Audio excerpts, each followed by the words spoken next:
Hello, my dear students. In front of you, it is your English subject, and the chapter name is The Shed. It is a poem written by Frank Flynn. In this poem, he has explained about a shed in the bottom of his garden.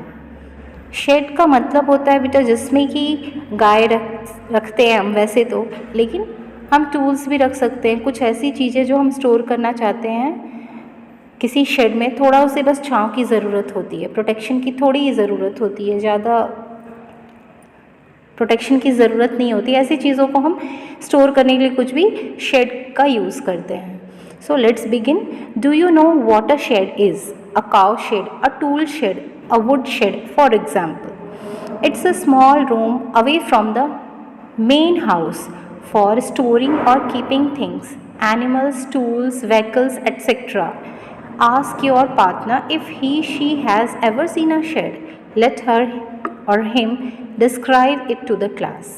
So it's not possible on your online class, but you can imagine. Yes, imagine करके आप ध्यान करके सोच सकते हैं कि हाँ, shade में बहुत सिर्फ गाय रखने के लिए नहीं, बाकी सब चीज़ों के लिए भी शेड यूज़ होता है।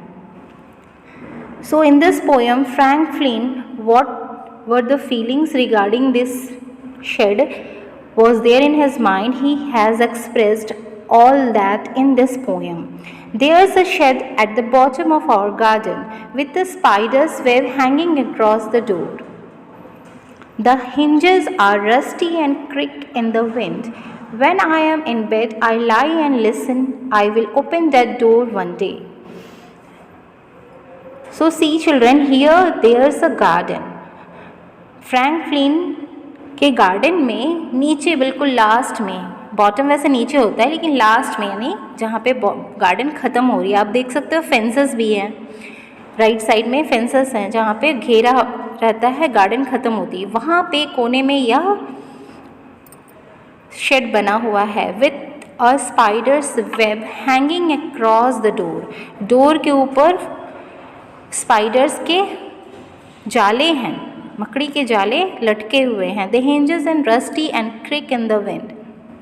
द हिंजेस आर रस्टी, जंग लग गए हैं, उसके कब्जे जो होते हैं जिससे पकड़ के खोलते हैं बंद करते हैं वो सब रस्टी हो गए हैं, जंग लगे हुए हैं और उनसे आवाज़ें निकलती हैं। जब तेज़ हवा चलती है तब उनसे आवाज़ निकलती है और वह जो पोइट हैं वो उसे सुन सकते हैं, उन आवाज़ों को वो सुन सकते हैं। जब वो अपने बेड में आराम करते हैं, लेटते हैं, तब वो सुन सकते हैं। I will open the door one day.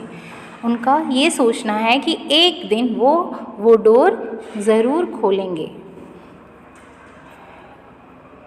There's a dusty old window around at the side with 3 cracked pans of glass.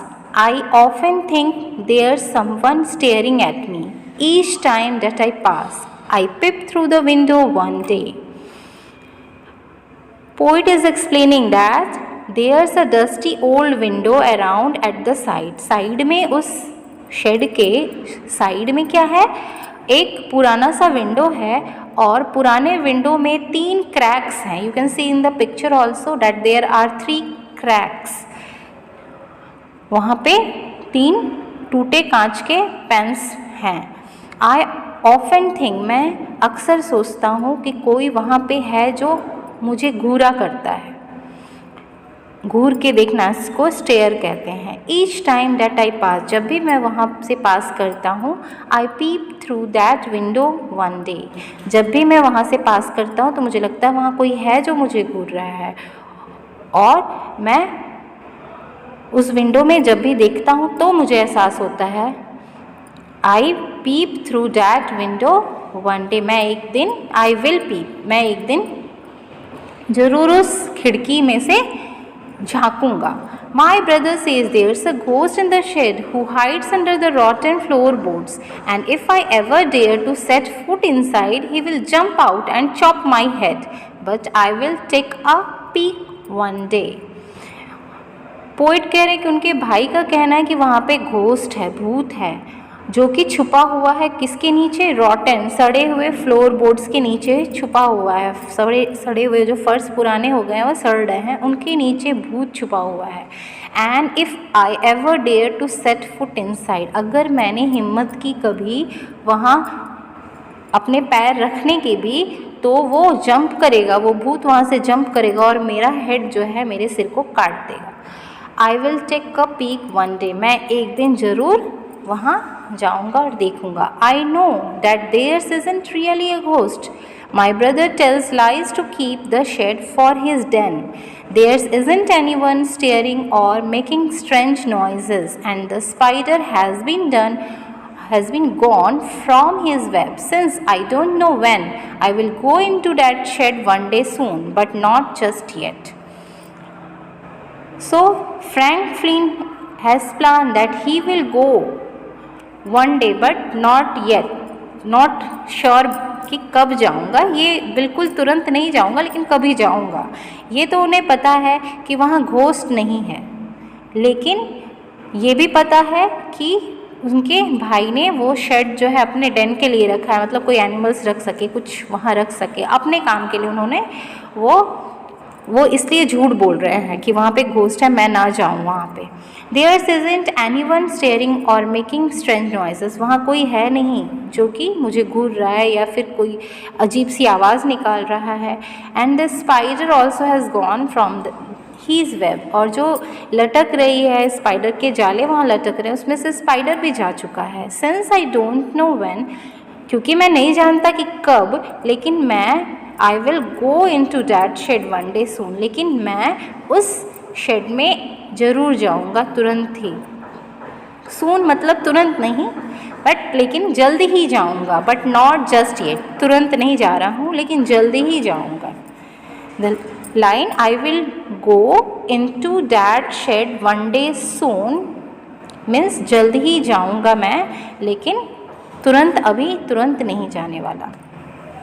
So in this you can see the imagination that he feels like somebody is staring and his brother is also scaring him, वह डरा रहे हैं कि वहाँ ghost है, अगर तुमने रखा भी कदम तो वो तुम्हें मार डालेगा।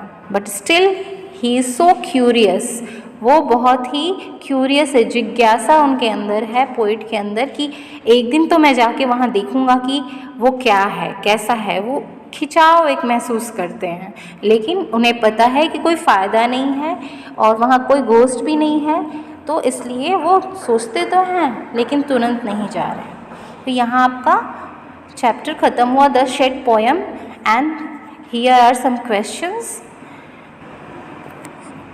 So children, I will send you the PDF and I will discuss these question answers in the Zoom class.